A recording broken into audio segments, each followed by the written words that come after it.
मेरा नाम नव्या है। मैं एक छोटे से शहर में अपनी दादी के साथ रहा करती थी। मुझे बचपन से ही दादी ने पाल पोस कर बड़ा किया था। मेरी दादी मुझसे बहुत प्यार करती थी। मैंने अपने माता पिता को कभी नहीं देखा था। मेरे पास उनका कोई फोटो भी नहीं था। दादी मुझे कभी माँ बाप की कमी महसूस नहीं होने देती थी। फिर भी मैं जिंदगी में एक बार अपने माता पिता से मिलना चाहती थी। मेरी दादी बहुत अच्छे परिवार से थी। मेरे पापा मेरी दादी के इकलौते बेटे थे, लेकिन वह कभी मेरी दादी से या मुझसे मिलने भी नहीं आए थे। मेरी उम्र 19 साल थी। मैं कॉलेज में पढ़ाई करती थी। बचपन से ही मेरी दादी ही मेरे सारे खर्चे उठाया करती थी। मैं अब बड़ी हो गई थी। मैं भी अब दादी की मदद करके उनका बोझ हल्का करना चाहती थी।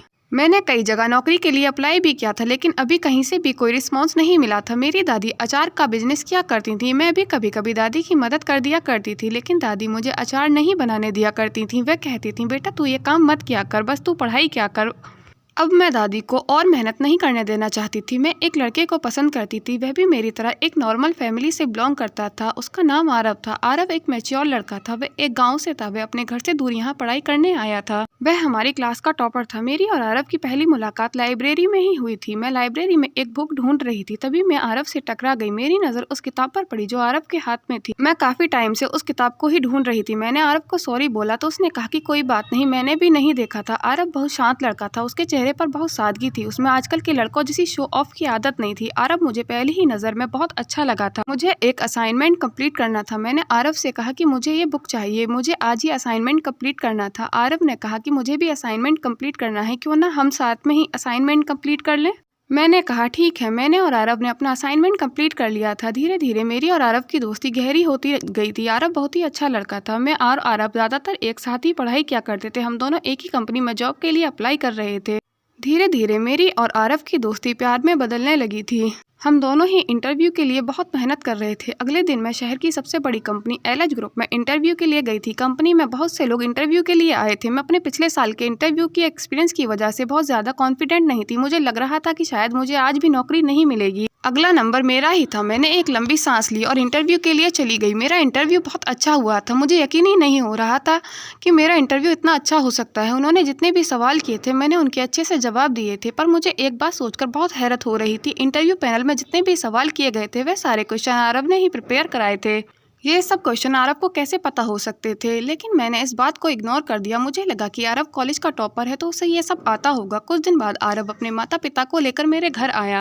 उन्होंने आरव के लिए दादी से मेरा हाथ मांगा। दादी पहले से ही जानती थी कि मैं आरव को पसंद करती हूँ। आरव अच्छा और मेहनती लड़का था। दादी ने तुरंत ही रिश्ते के लिए हाँ कर दी थी। आरव के माता पिता जल्द ही शादी करना चाहते थे, तो दादी ने मेरी शादी एक हफ्ते में ही कर दी थी। हमारी शादी में ज्यादा लोग नहीं आए थे। आरव की और मेरी शादी गांव के ही एक छोटे से मंदिर में हुई थी। मैं अपनी शादी से बहुत खुश थी, पर मुझे दादी से दूर जाने का भी दुख था। मैं जब विदा होकर अपने ससुराल पहुंची तो मैंने देखा कि हमारी गाड़ी एक हवेली के आगे जाकर रुक गई थी। मैं ये देखकर हैरान थी कि आरव ने तो मुझे बताया था कि उसकी फैमिली गरीब है, फिर वह लोग इतनी बड़ी हवेली में कैसे रह सकते हैं।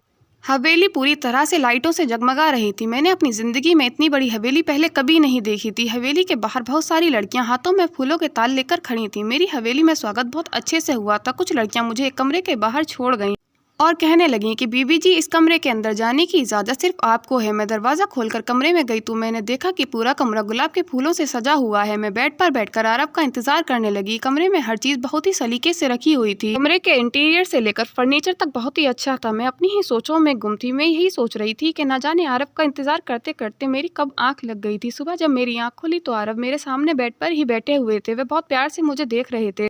आरव ने मेरे करीब आकर मुझे किस किया। मैं एकदम घबरा गई थी। आरव पहली बार मेरे इतने करीब आए थे। मैं आरव से हवेली के राज के बारे में जानना चाहती थी। मैं पूछना चाहती थी कि वो इस हवेली में कैसे रह सकते थे। ये हवेली तो किसी और की है।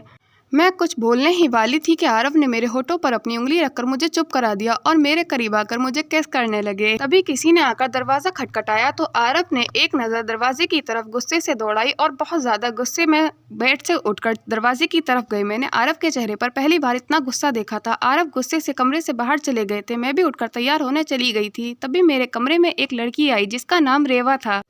रेवा कहने लगी, बीबी जी नाश्ता तैयार हो गया है, आप नीचे आ जाइए। मैंने उनसे आरव के बारे में पूछने लगी तो वह कहने लगी कि वह तो अभी बाहर गए हैं। मैं नाश्ता करके हवेली में घूमने लगी थी। आरव अभी तक घर वापस नहीं आए थे, लेकिन मुझे पूरे घर में सिवाय नौकरों के और कोई दिखाई नहीं दे रहा था। मैंने आरव के माता पिता के बारे में पूछा तो रेवा ने कहा कि वो तो विदेश में रहते हैं बीवी जी। उन्होंने आपको नहीं देखा होगा, इस हवेली में मैं बचपन से काम करती हूँ। मैंने छोटे सरकार के अलावा इस हवेली में कभी किसी को नहीं देखा। मैंने तो ये भी सुना है कि हवेली छोटे सरकार की माँ की आखिरी निशानी है। मैं रेवा से कहने लगी, क्या बकती हो तुम? कल ही तो मैं आरव के माता पिता के साथ अपने ससुराल आई थी, लेकिन वो अब लोग मुझे दिखाई नहीं दे रहे। बताओ कि वो कहाँ हैं? कह रही हो कि ये हवेली, तुम शायद आरव के बारे में कुछ नहीं जानती। रेवा कहने लगी, कसम ले लो बीबी जी, जो रेवा ने एक बात झूठ कही हो। ये बात तो हवेली के सारे नौकर जानते हैं। तभी आरव घबराते हुए मेरे पास आई। मैंने आरव से पूछा कि क्या हुआ है, तो उन्होंने कहा कि जल्दी से गाड़ी में बैठो, हमें हॉस्पिटल जाना है। आरव के चेहरे का रंग उड़ा हुआ था, वो पूरी तरह से पसीने में नहाए हुए थे। मैंने उनसे पूछा, हमें हॉस्पिटल क्यों जाना है? तो आरव ने बताया कि दादी हॉस्पिटल में है, उन्हें रात हार्ट अटैक हुआ था। जब मैं हॉस्पिटल पहुंची तो दादी अपनी आखिरी सांसें गिन रही थी। मैं दादी की ऐसी हालत देख नहीं पा रही थी। मुझे उन्हें देख देख कर बहुत रोना आ रहा था। मुझे बहुत ज़्यादा डर लग रहा था कि मेरी फैमिली के नाम पर मेरे पास सिर्फ दादी ही तो हैं, वो भी मुझे छोड़कर चली जाएंगी तो मेरा क्या होगा। दादी ने मेरे हाथों में ही दम तोड़ दिया था। मैं ये सदमा बर्दाश्त न कर सकी। अंतिम संस्कार के बाद मैं अपनी दादी के घर वापस आ गई थी। मैंने आरव से कहा कि मुझे अब हवेली वापस नहीं जाना है, मुझे अपने ही घर में ही रहना है। यहाँ दादी की बहुत सारी यादें हैं। आरव ने मेरा हर बात में बहुत साथ दिया था। जब भी मैं उदास होती थी वह मुझे हंसा दिया करते थे। धीरे धीरे मैं भी दादी के गम से बाहर निकल रही थी। मैं और आरव अपने छोटे से घर में बहुत खुश रहते थे। आरव मेरी हर छोटी से छोटी चीज़ का ख्याल रखते थे। मैंने भी एलएच कंपनी में काम करना शुरू कर दिया था, पर आरव का सिलेक्शन नहीं हो पाया था, तो इसलिए आरव ज़्यादातर घर पर ही रहा करते थे। हम दोनों की ज़िंदगी में कोई गम नहीं था। आरव मुझसे बहुत प्यार करते थे। घर के काम में भी आरव पूरी तरह मेरी मदद किया करते थे। एक दिन आरव को उसके दादाजी का कॉल आया था। उनकी तबीयत बहुत ख़राब थी। उन्होंने आरव को मिलने बुलाया था। आरव मुझसे 2 दिन में आने का कहकर उनसे मिलने चले गए थे। आरव को गए हुए कई दिन हो गए थे। आरव ने मुझे कोई कॉल नहीं किया था। मुझे अब बेचैनी होने लगी। मैं आरव को रोज़ मैसेज और कॉल किया करती थी, लेकिन उधर से कोई भी रिप्लाई नहीं आता था। आरव को गए हुए 1 महीना हो गया था। मैंने आरव के नंबर पर कई बार कॉल भी ट्राई किया था, यहाँ तक कि पुलिस स्टेशन में रिपोर्ट भी लिखा दी थी, लेकिन उसका कोई फ़ायदा नहीं हुआ। मैंने आरव का पता लगाने की कोशिश की। मैं आरव के गाँव जाकर हवेली में पूछताछ करने लगी। मैंने हवेली में जाकर देखा तो वहाँ पूरा स्टाफ बदल चुका था और हवेली को टूरिस्ट के लिए खोल दिया गया था। मैं बहुत ज़्यादा टेंशन में थी। मैंने आरव और रेवा को पूरे गांव में अच्छी तरह से ढूंढ लिया था, लेकिन ना आरव का पता था और ना ही रेवा का। मेरे मन में बहुत बुरे बुरे ख्याल आते थे। कई दिन बीत चुके थे, लेकिन आरव का कोई खबर नहीं थी। मैं बिल्कुल अकेली हो गई थी। मैं हर रोज़ आरव के आने का इंतज़ार किया करती थी। कुछ दिन बाद मैं ऑफिस में काम कर रही थी। अचानक मेरी आंखों के नीचे अंधेरा आ गया और मैं बेहोश हो गई। मुझे हॉस्पिटल में एडमिट कराया गया। जब मेरी आंख खुली तो मैं हॉस्पिटल के बेड पर लेटी हुई थी और मेरे सामने एक लेडी डॉक्टर खड़ी थी। उन्होंने मुझे बताया कि तुम प्रेग्नेंट हो, तो प्रेग्नेंट लेडी को इतना स्ट्रेस नहीं लेना चाहिए। ये खबर सुनकर तो मेरे पैर ज़मीन पर ही नहीं टिक रहे थे। मैं इस वक्त आरव को बहुत मिस कर रही थी।